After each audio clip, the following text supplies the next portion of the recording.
શ્રી પરમાત્મને નમઃ. શ્રીમદ ભગવદ્ ગીતાની યાત્રામાં આજે આપણે આવી પહોંચ્યા છે અધ્યાય 8મો શ્લોક ક્રમાંક 14 પર. આગલા શ્લોકમાં ભગવાને કહ્યું કે જેની પાસે યોગનું બળ હોય અને જેનો પ્રાણો ઉપર અધિકાર હોય છે તેને તો નિર્ગુણ નિરાકારની પ્રાપ્તિ થઈ જાય છે, પરંતુ જેને અભ્યાસ નથી, સાધના નથી, તો એ બધાને માટે આ વસ્તુ મુશ્કેલી પડે છે. તો ભગવાને આજના શ્લોકમાં પોતાની એટલે કે સગુણ સાકારની સુગમતાપૂર્વકની પ્રાપ્તિની વાત કહી છે. તો ચાલો આપણે આજનો શ્લોક જોઈ લઈએ. અધ્યાય 8મો અક્ષર બ્રહ્મયોગનો શ્લોક ક્રમાંક 14. અનન્ય ચેતા સતતં યો મામ સ્મરતિ નિત્યશઃ તસ્યાહં સુલભઃ પાર્થ નિત્યયુક્તસ્ય યોગિનઃ. આ શ્લોકમાં સંસ્કૃત શબ્દો આવે છે, આપણે એને ગુજરાતીમાં સમજીએ. તો અહીં પાર્થ કેમ કહ્યું છે?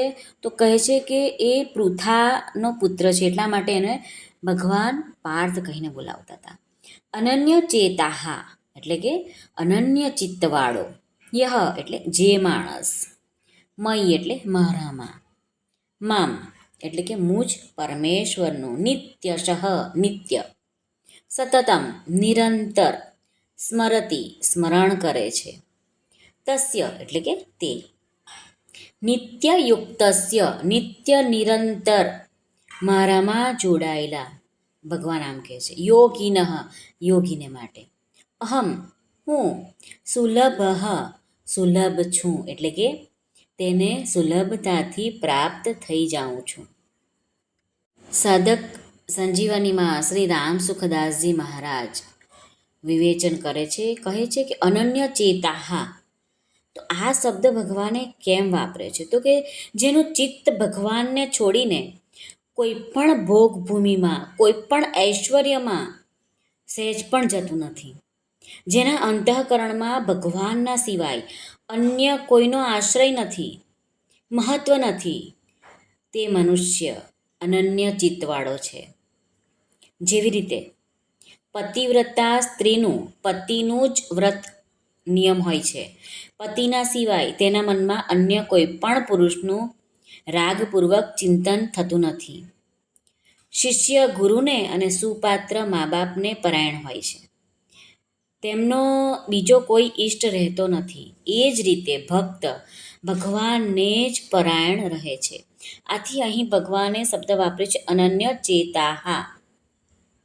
સગુણ ઉપાસનામાં વિષ્ણુ, શિવ, ગણપતિ, સૂર્ય, પાર્વતી, કૃષ્ણ, રામ વગેરે જે પણ ભગવાનોના સ્વરૂપો છે તેઓમાંથી જે સ્વરૂપની ઉપાસના કરે છે એ જ સ્વરૂપનું ચિંતન કરે, પરંતુ બીજા સ્વરૂપોને પોતાના ઈષ્ટથી અલગ ન માને. બધા એક જ છે એમ માનવાનું છે, અને પોતાની જાતને પણ પોતાના ઈષ્ટના સિવાય બીજા કોઈનો ન માને, તો એનું અન્ય કોઈ તરફ મન જતું નથી.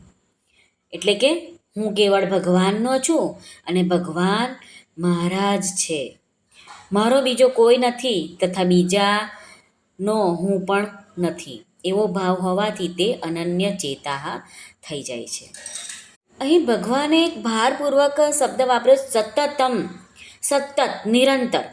એટલે કે જ્યારથી નિંદ્રા ખુલે એટલે કે જાગ્યા ત્યાંથી સવાર, જ્યારથી નિંદ્રા ખુલે ત્યારથી શરૂ કરીને ગાઢ નિંદ્રામાં આવતા સુધી જે પણ ભગવાનનું સ્મરણ કરે છે તેને ભગવાને અહીં બતાવ્યું છે નિત્યશઃ, સદા.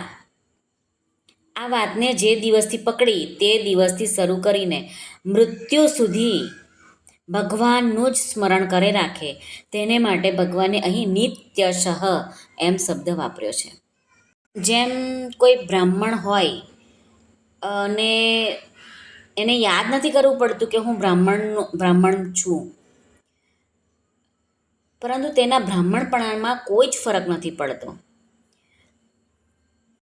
કે એને યાદ નથી કરવું પડતું કે હું બ્રાહ્મણ છું. એવી જ રીતે હું ભગવાનનો છું અને ભગવાન મારા છે.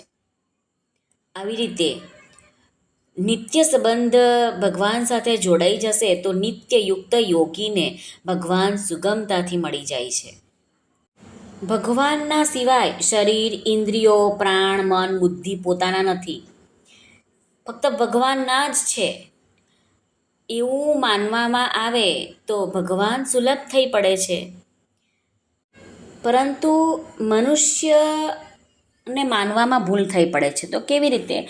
તો મનુષ્ય પોતાને ભગવાનથી અને ભગવાનને પોતાથી અલગ માની લે છે. પોતાને શરીરનો અને શરીરને પોતાનું માની લે છે. આ વિપરીત ધારણાને કારણે જ આ મનુષ્ય જન્મ મરણના ચક્કરમાં ફસાયેલો રહે છે. જ્યારે આ ધારણા દૂર થઈ જાય છે ત્યારે ભગવાન આપમેળે સુલભ થઈ જાય છે અને પરમ ગતિને પ્રાપ્ત થઈ જાય છે. જેવી રીતે કોઈ વસ્તુનો વીમો લઈએ તો તે વસ્તુ બગડવાની કે તૂટવાની ચિંતા નથી રહેતી. તેવી જ રીતે શરીર, ઇન્દ્રિયો, મન, બુદ્ધિ સહિત પોતાની ગતિના વિષયમાં કદી ચિંતા રહેતી નથી. કારણ કે આ સાધના ક્રિયાજન્મ કે અભ્યાસજન્ય નથી. આમાં તો સ્વાભાવિક રીતે સંબંધની જાગૃતિ છે. આથી આમાં કઠિન કશું જ પડતું નથી અને ભગવાને પોતાની જાતને સુલભ આવી રીતે બતાવી છે. આમ ભગવાન કહે છે કે મન, બુદ્ધિ, પ્રાણ, આ જે પણ તારું શરીર છે બધું મને સમર્પણ કરી દે. નિત્ય નિરંતર મારું સ્મરણ કર. તો જેમ વીમો હોય છે અને કોઈ ચિંતા થતી નથી, તેવી જ રીતે આપણો પણ વીમો પાક્કો જ સમજો. અને મૃત્યુ પછી પરમધામ વીમાના જેવી રીતે આપણને પૈસા આવે છે એવી રીતે પરમધામ આપણને મળી જશે. શ્રી કૃષ્ણ અર્પણમસ્તુ. સર્વને ભાવથી જય શ્રી કૃષ્ણ. રાધે રાધે. હરિઓમ તત્સત. જય ગુરુદેવ દત્ત. જય સ્વામિનારાયણ. જય માતાજી. નમઃ પાર્વતે પતે. હર હર મહાદેવ. હર સિદ્ધેશ્વર મહાદેવની જય. સર્વનું કલ્યાણ થાઓ, સર્વનું કલ્યાણ થાઓ, સર્વનું કલ્યાણ થાઓ. જો આપને આ વિડીયો પસંદ આવ્યો હોય તો લાઈક, શેર અને સબસ્ક્રાઈબ જરૂરથી કરશો. સબસ્ક્રાઈબ કરવાથી આવનારા દરરોજના નવા શ્લોકો તમારા સુધી તરત પહોંચી જશે. સર્વને ભાવથી જય શ્રી કૃષ્ણ.